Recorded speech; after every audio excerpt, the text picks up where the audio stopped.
Don't believe tourists. We ask the locals.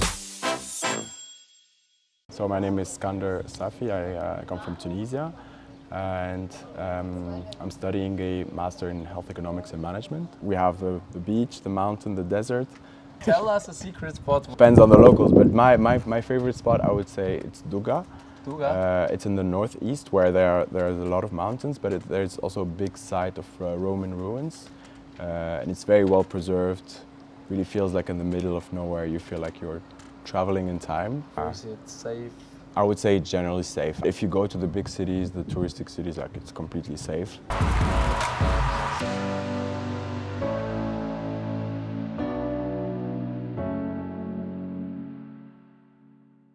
Hi Skander. Hey. What a pleasure. Happy to meet you here at my podcast. Thank you very much. Please take a seat. Yeah. We are actually sitting quite high above the roofs of Innsbruck at the theater of Innsbruck. Behind us is the North Chain.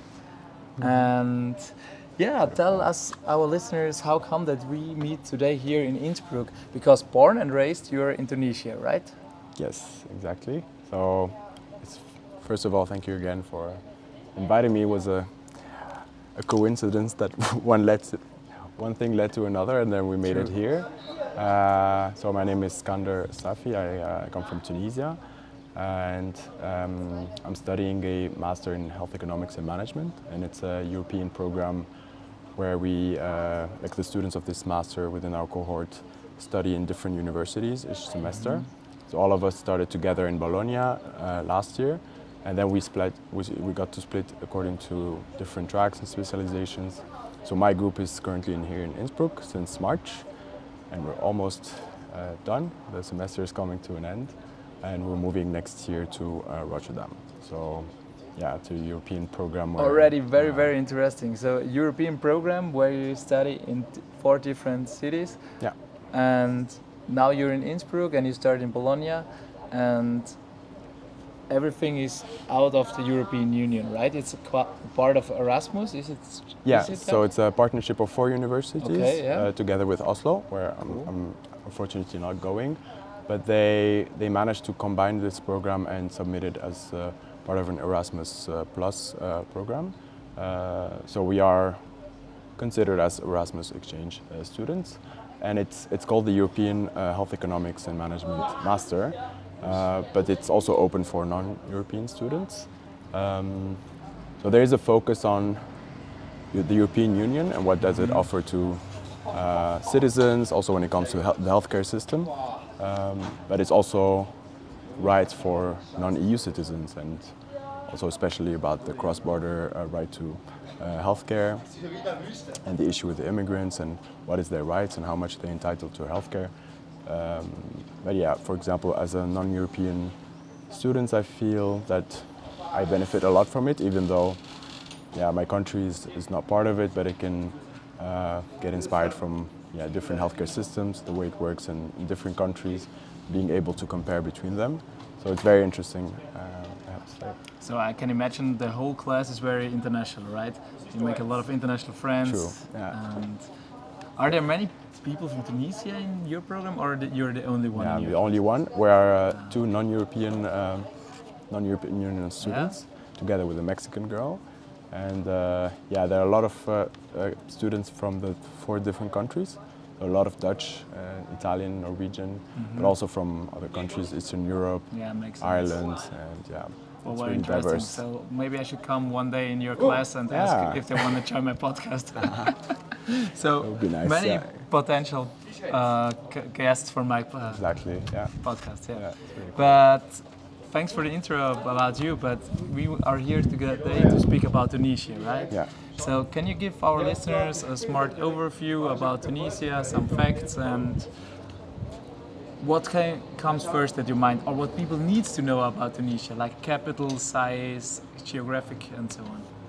Yeah, feels like a homework that I have to do, but it's my own home country, so it's very easy to talk about it. Luckily. Yeah, so I was born in 1991, so that's the end of the Cold War. But in Tunisia, it was some kind of bright days. Tunisia is located in North Africa, for those who don't know. It's a relatively tiny countries compared to the ones next to it. So you have Libya on the east and Algeria on the west. But don't say that to an Austrian. Well, yeah. The comparison to It Austria. has some points in common because it's a big country, but it doesn't have as much inhabitants as it should have. Yeah. So we're 12 million inhabitants, but for example, we're 5 times the size of the Netherlands, which has 17 million thousand. So it's like there's a lot of desert and a lot of like unpopulated places. So we have the big cities that lie on the coast. So Tunis, the capital, which is on the far north. Yeah. Part of the country, and then you have Sousse, Monastir, and Sfax. Those are the big cities, and there's a big concentration of people, and also most of the opportunities that lie down when it comes to tourism, but also economy, agriculture, a lot of industrial areas. So a lot of people tend to move there, unfortunately. But we also have some beautiful sites also apart from those cities. So some touristic, some much known, and other that are less known. It's been 5 months that I haven't been there, and now it's time for me to go in the summertime where it's very warm. But there's also a lot of fun things to do, especially by the beach. A lot of, just randomly going with families, with friends, playing. There are also some nice hotels with swimming pools. Yeah, that's true. Also really. There's a really huge variety, right? When I was there, I discovered the mountains on the north side, and the seaside on the south side. So it's everything to do within one country, to be honest. Yeah. It's very diverse, and I wouldn't advise you to go there in the summer in the desert because it's very warm. But it's really beautiful, especially camping in the desert, and really try the local kind of basic lifestyle, and it really has a lot to offer and to take part in these rituals. For sure, but when I was there, I also found out there are 2 prices, you know, there's the tourist price and the local price. So if you go there, right, then there is one thing which you definitely should keep in mind, that's bargaining. Yeah, definitely. Yeah. Though we have these medinas, we call it, which is the old towns. So they are really, especially in the big cities, they're really beautiful, like well conserved, with those like tall walls. So there you have some people who still live there, but you also have like very old shops, and they are like made of artisans. So you really have like really nice handmade products. So that's what's the beauty of Tunisia, like for carpets, some clothes, scarves, a lot of like other products. And usually the price that you see on the products is, let's say, it's very much exaggerated. And sometimes you understand those people who work there, like they mostly depend on tourists, or they don't make much money when it's not the high season. So they tend to kind of make more money. But yeah, I have to say sometimes it's more overpriced, and there's not much control over them. So my advice to tourists, I would say, first try to have a look around and not just stumble on the first shop and then just buy it. Like, just have a look, and for sure you will find like a lot of differences. And try to bargain. Like, it's your right. It's a thing. Like, for sure, like, you won't get to the real price as a local person would have done it, but it always helps. Just try to go down, and maybe something that is valid for any touristic or any kind of activities. Try to meet with locals if you know someone, or like, people are friendly in general, so they always help you with real good recommendations for where to go and what to buy. But is there an option to get in touch with locals in English, for example? Because obviously you speak Arabic and French. Is there a chance that people speak English? Yeah, not as much, unfortunately. It's mostly French. Yeah, if you speak French, that really, really helps. In the touristic areas, it's really feasible. But then it depends. I would say maybe in hotels, you find like those like animation agents, like they're really friendly. But then you also watch out. Watch out if you can also get scammed. So that's also the other side of the story. Then it depends, I think, how you go there. Like, for example, if there are a lot of, like for students, for example, there are a lot of student exchanges with Isaac, with other like international associations.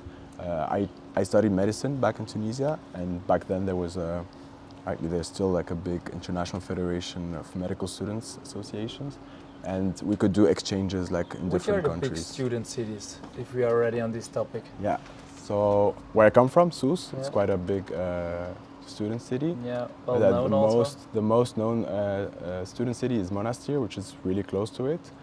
And the reason why it is the case, because it has the only faculties of pharmacy and dentistry. So people go there from all over the country. So it really feels like a student hub for different students from all over the country. Also you have medicine, but also biotechnology, engineering. And then Tunis, of course, it's known especially for its law, human rights, literature. So this is where... Already a very good overview. If people are traveling there or want to study there, I think that's already a good bucket list to get all to the city.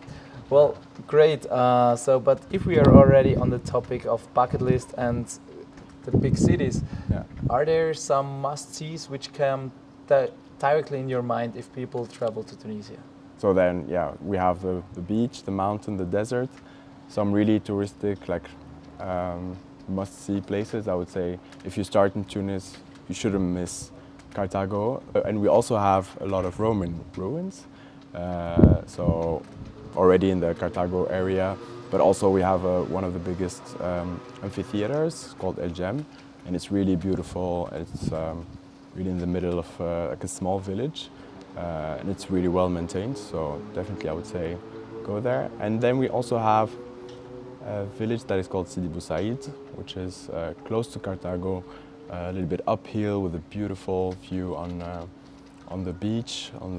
There's like a small hill, and it's all looks a bit like a Greek village, I would say, like all colored in blue and white, and it's super pretty. It has a lot of nice. Again? Sorry? Sidi Bou Said. Sidi Bou Said. Okay. Has a lot of nice cafes, restaurants, and we have a lot of like street food over there, like bambaloni. It's like a dough that is fried with sugar. It's really nice. Fricassé. It's also like a small sandwich. If I go there, where can I stay? Can I stay? Are there hotels there? Or? Yeah, also Airbnb. It's quite a thing. Okay, like, it's also a thing in Tunisia. I didn't know that. Yeah. There are a lot of like small apartments, especially in that area, and it's relatively not expensive. Like you can find for your budget quite easily. Mm-hmm. Also, if you go as a group of friends, I think the best way is, even if you can find also like a villa with a swimming pool for not so expensive, I would say. I see. Well, that's good to know that the Airbnb also is very good there. Works quite well. You definitely suggest it. Yeah, it's very much reliable. I've also used it a couple of times, and I had some friends over. Nice. So, is there a secret spot what people can't find on Google? Oh. I would say there are some touristic spots that, anyone can do it through agencies, but there are still some hidden circuits that, it's not always. Again, like if you really know locals, like for example, I keep discovering places every now and then. Now we speak with a local. So tell us a secret spot. What depends on the locals, but my favorite spot, I would say, it's Duga. Duga. It's in the northeast where there's a lot of mountains, but there's also a big site of Roman ruins, and it's very well preserved. Really feels like in the middle of nowhere. You feel like you're traveling in time. You can spend there like half a day. Also, there's a small village. You can meet locals and really try their local bread and have some tea maybe. Which I really enjoyed when I was there. Like the mint tea is great there. there. The mint tea is and the green tea nice. Too is really nice. I'm actually coffee addicted, but when I was there, I survived with tea. It was really cool. Like green tea there. It's really worth it. So, listeners, if you go there, please drink the green tea. It's amazing. It's really worth to drink it. Tunisia is actually quite famous that it's a high educated country, true? That's right. How come? I have to say I only figured like with time and also trying to see like what made it that much like into focusing on education. I think in the 90s, late 90s and late 80s and beginning of 90s, there's a much focus on investing in education and health to make sure that it's publicly afforded for everyone, like no matter if they come from a poor family or like a less educated family or also from a rural area, like everyone has access, and they really enforced it. So it really helped to increase the level of literacy and encourage people to go to universities. We're also quite known for, I trained as a doctor, and I have to say our level in medicines training and also like health training in general is quite good. But also in mathematics and engineering, we also have a lot of smart, cohorts of engineers, which also compete in international championships, and you usually hear of Tunisians going. Okay. Unfortunately, the kind of downside of it is that the working conditions afterwards are not the best compared to if you want to work in Europe. So a lot of, especially doctors and engineers, are offered better working conditions in Europe, especially in France and Germany. So we see like the brain drain with all these smart people that are offered to work abroad. But there's still hope. Luckily there's still some people who serve the country, and maybe they will come back, and they always bring opportunities, I would say. Exactly, if they come back, they bring new strangers or like initiatives or found companies that can revolutionize somehow the system. For sure.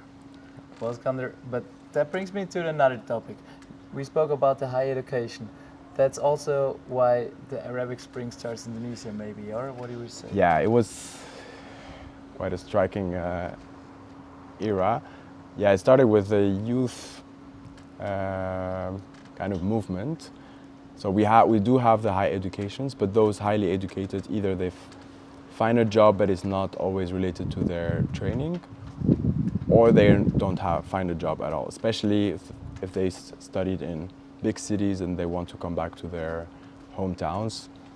There isn't much opportunities going there. So there's this rage of asking for better opportunities, better chances of living their full potential.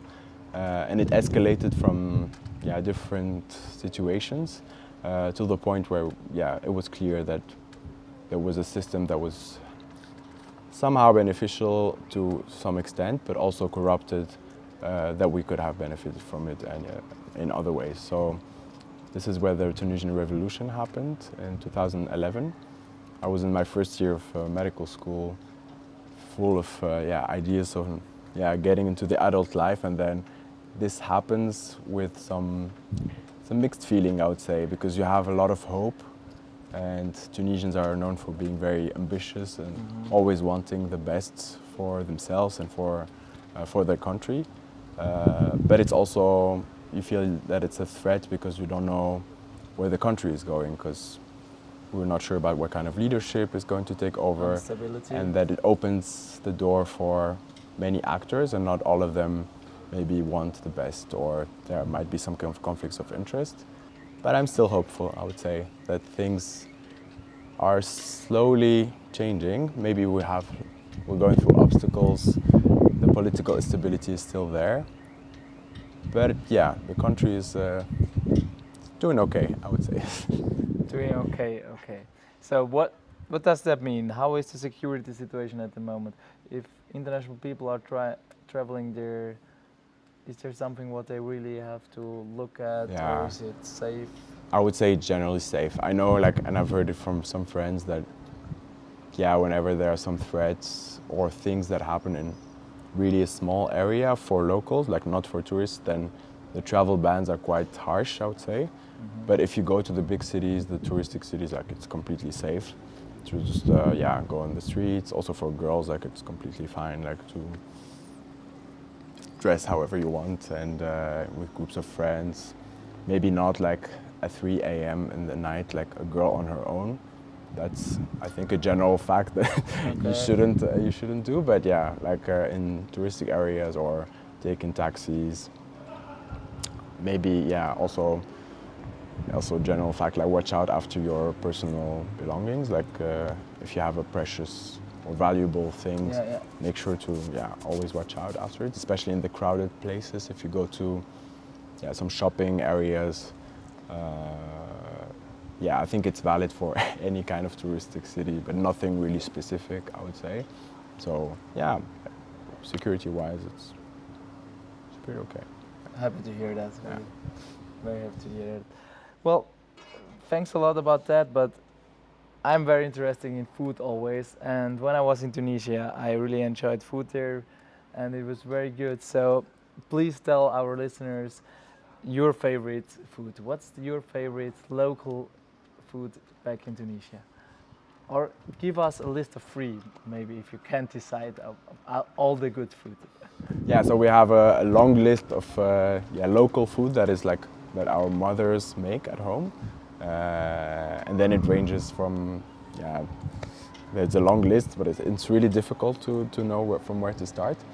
I would say our couscous is quite different from the couscous of the whole North African region. It's also spicy, like we use a lot of harissa. I don't know for those who don't know it, it's a kind of a spicy sauce that is made of pepper. If you're there, you will definitely remember harissa. And pepper, but also from the hometown of where my parents come from. It's very typical to have a couscous with a fish, and the fish is absolutely delicious. And it also, it's quite healthy. You have the fish, the vegetables. It's very Mediterranean style, so I really like it. The other one is from the street food side. I mentioned it earlier, the fricassé. Fricassé? Yeah, it's kind of a small sandwich in the dough, and then it's literally a mix of tuna, olive, some potatoes, harissa again. And the more you put harissa, the better it is. Yeah. It's really. You're loving about it, but I experienced it totally the same. When I was there, people always told me, put more in. Yeah, but just one advice: just try to put a little bit, and then see how it goes for you. Some people just, can be intolerant. Guys, it's very spicy, so or expect. Take care at the beginning. You get used after a while, but at the beginning, start slow. Yeah. And then we have one dish, also on the street food side, that we usually have when it's really cold. Cold compared to Tunisia standards, or also after some parties or some wedding. It's called lablebi. I don't know if you've tried it. No. So you start with, they give you a ball, and then they put a sauce, and with some chickpeas, again harissa, and they also put an omelette with some tuna, and you mix everything with a spoon, and it's also absolutely delicious. It's really good. Well, that's already a very good list. Yeah. It's already quite late in the afternoon, so I'm getting hungry more and more. We'll stop with the food, I guess. Yeah, not that we get too much starving. Yeah, amazing. Well, your education language is French still there in Tunisia, but your mother tongue is Arabic, right? Yes, so the Tunisian dialect is composed mostly of Arabic, but it has some other influences like Berber, a bit of Italian, French. We kind of tend to mix it. So, for example, I wouldn't speak my own Tunisian dialect with people from other Arab countries. I think it's better to speak in English or in French for those who do it. And then Arabic came in, I studied in primary school, but we don't use it as much in our daily life. Everything pretty much is in French. All the higher education and the institutions mostly operate in French. So, and then I learned English, and I also learned Spanish. So I feel my Arabic it's there, but I don't use it as much, unfortunately. Okay, that's very interesting. I didn't expect that. But are you able to tell me or learn our listeners a few words in Arabic? So just easy things, like if they go there, that they know how to greet in Arabic, for example. Yeah, so in Tunisia you would say, just to greet someone, you say aslema. Aslema. The more general one, you can also use in Tunisia, is assalamu alaikum or assalamu alaikum. Assalamu alaikum. Which is also used in other places. If you want to say thank you, it's very common to say merci, which is French. We borrowed it, but we're kind of adopted it, let's say. It sticks there, I also had a conversation with a girl from Egypt, and she said the same. You can also say Yaishik. Yaishik? Yaishik, it's like I'd like to thank you, or God bless you, or something like that. What means how are you? Snahwelik. Oh, that's a bit complicated. Okay, we have some letters that it's a challenge for me, difficult but my name is Marco, for example. Okay. Ena is me, Marco. Ena is me, Marco. Yeah, that's also common like in other countries. Like you can use it. Okay, everywhere. Okay, very good. Well, that's amazing and enough for me because I'm definitely not the best in it, as it seems like. For more private lessons, you know what to do. Yeah, I have your number. Anyway, is there anything additional what you definitely want to add to the podcast, which I didn't ask you or we forgot to mention? I think it's a really good opportunity to kind of share about my country. I really feel that it's quite a unique spot, a strategic South Mediterranean spot that not a lot of people maybe get to know or think about, not only for tourism but for general knowledge. So I'm always proud to share these facts and encourage people to read more about it, to visit it if they have the option. And to go to study there, as we heard, it's also big university country. For those who can speak French, or to do some initiatives. You also have a lot of NGOs, like you can work there like voluntarily, like or temporarily. That's also an option. Don't be afraid to look for it, and you will never know what kind of opportunities you may find.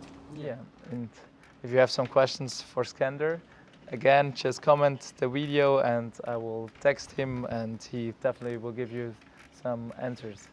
Thanks a lot, Skander. Yeah. It's really fun to have you here, and thanks for all the great information. Thanks. Thanks, man. Hey guys, thanks for listening, and if you like the story, please share it and follow us on our YouTube and Instagram channel, Communicate or Communicate with the World. And a special thanks to Europe Direct for supporting this project.